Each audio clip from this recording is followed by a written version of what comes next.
इय्याका नअब्दु व इय्याका नस्तईन।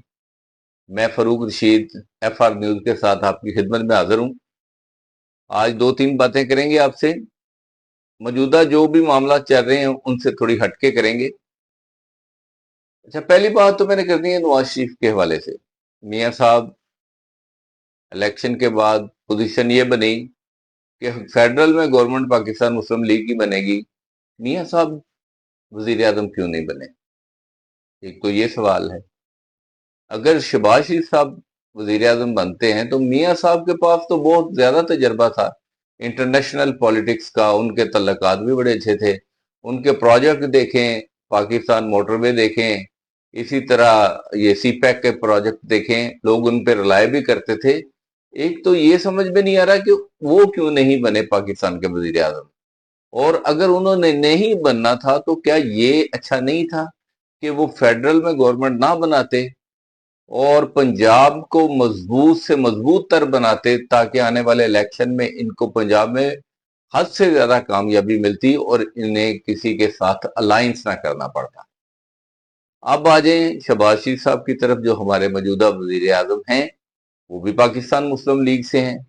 अब उनकी पोजीशन ये है कि वो जो अवाम चाहती थी, पाकिस्तान मुस्लिम लीग की खास करके अवाम जो चाहती थी कि मियां साहब आएंगे तो हमें रिलीफ मिलेगा, तो उनके आने से हमें बहुत सारे मामलात ऐसे हैं जो रुके पड़े हैं, उनकी गवर्नमेंट जाने से, उनके आने से वो दोबारा से नए सिरे से वो प्रोजेक्ट, वो मंसूबे शुरू हो जाएंगे। खासकर CPEC का प्रोजेक्ट जो है वो ना आ सके। और उन्होंने ये जो हमारे जो अब प्राइम मिनिस्टर शहबाज शरीफ साहब आए हैं, उनके आते ही कुछ इतने मामला तो उस तरह के नहीं हुए, अवाम की फलाह व बहबूद के लिए कोई इतने बड़े प्रोजेक्ट सामने नहीं आए। मेरा ख्याल है वो उतना डिलीवर नहीं कर पाए जितना शायद हम लोग सोचते थे, या कुछ और लोग भी सोचते होंगे। उसके बाद ये हुआ, अमेरिका ईरान की जंग आ गई, तो हमारे जो फील्ड मार्शल हैं अभी के, जो हमारे चीफ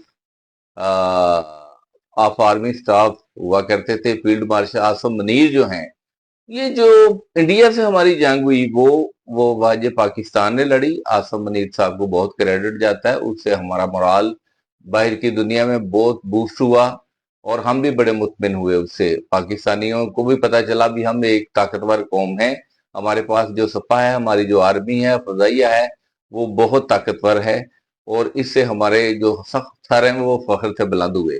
अच्छा, गुजारिश ये करनी थी कि जो ये ईरान अमेरिका की जो वार है, उसमें बहुत सारा क्रेडिट जो जाता है, जितना वो इन्होंने ड्यूरेशन टाइम मुद्दत ली, डिले करवाया, अब वो जंग चूंकि दोबारा से शुरू हो चुकी, अब उससे हमें कोई इतना फायदा नहीं पहुंचने वाला।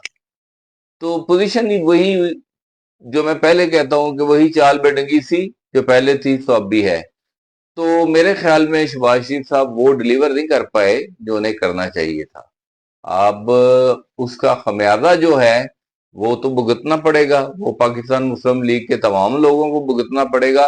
अब पंजाब की मैं बात करूं तो PTI के दौर में खान साहब ने, जब उन्हें हुकूमत मिली पंजाब की, तो उन्होंने भी एक कमाल कर दिखाया। उन्होंने 11 करोड़ 12 करोड़ आवाम के सूबे पर जो थे वो बुजदार साहब मुसल्लत कर दिए।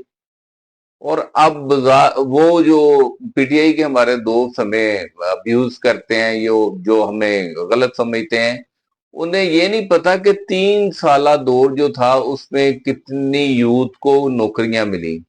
जो बयानिया था खान साहब का वो पीछे का पीछे रह गया, ना घर मिले ना नौकरियां मिली। उसमें भी वही मामला चलते रहे जिस तरह आजकल चल रहे हैं। सागडार साहब के तब फराग गोगी हुआ करती थी, मामला तब के आगे जी। आपकी जो CM साहबा है हमारी, उन्होंने क्या किया, CM साहबा ने यकीन माने कि उनके चचा जो थे वो भी तो यहाँ के CM थे, उनके फादर PM थे, तो उन्होंने बहुत काम करने की कोशिश की है। वाकई में हकीकी मानों में पंजाब में उन्होंने नए नए इनिशिएटिव लिए, लेकिन उनसे जो गलतियां हुई हैं, गलतियां जो सरदर हुई, जो आम आदमी की जुबान पे भी हैं, जैसे एक हाल ही में होने वाली गलती थी, या समझ लें कि वो हमारे उनके लिए भी और पाकिस्तान मुस्लिम लीग के तमाम लोगों के लिए वो कोई अच्छी खबर नहीं बनेगी, और उससे को आने वाले दिनों में कोई अच्छा उन्हें रिजल्ट नहीं मिलने वाला, कि उन्होंने ان کے چچا نے 12 ارب میں پی آئی اے فیل کر دی، وہ دے دی، اور انہوں نے 11 ارب میں ایک جہاز خرید لیا۔ یہ جہاز والی بات جو ہے نا، یہ بھی پاکستان مسلم لیگ کے گلے پڑ گئی۔ یہ پڑی کیوں؟ اور یہ ان کی جو مشاورتی ٹیم ہے جو ان کو مشورے دے رہی ہے، میرا خیال ہے ان کو اپنے مشیران کو چیک کرنا چاہیے، مدبر، دلائل، بصیرت رکھنے والے، محقق ٹائپ اور مفکر ٹائپ کے لوگ ان کے ساتھ ہونے چاہیے، جو جن کو بالکل جن کی گرفت مضبوط ہو حالات حاضرہ پر، اور جنہیں پتا ہو کہ کس طرح کی ماحول میں کس طرح کے جو مشورے دیے جاتے ہیں۔ انہیں دوبارہ سے میں کہوں گا وزیر اعلیٰ پنجاب مریم نواز صاحبہ کہ غور فرمائیں اور اپنے مشیران کو دیکھیں کہ ان میں کوئی ایسی آپ کو چیز جو ابھی نظر نہیں آ رہی جو بعد میں آپ کے لیے بہت سارے نقصان کا باعث ہو۔ تو اگلے ویلاگ تک کے لیے اجازت دیں۔ اللہ حافظ۔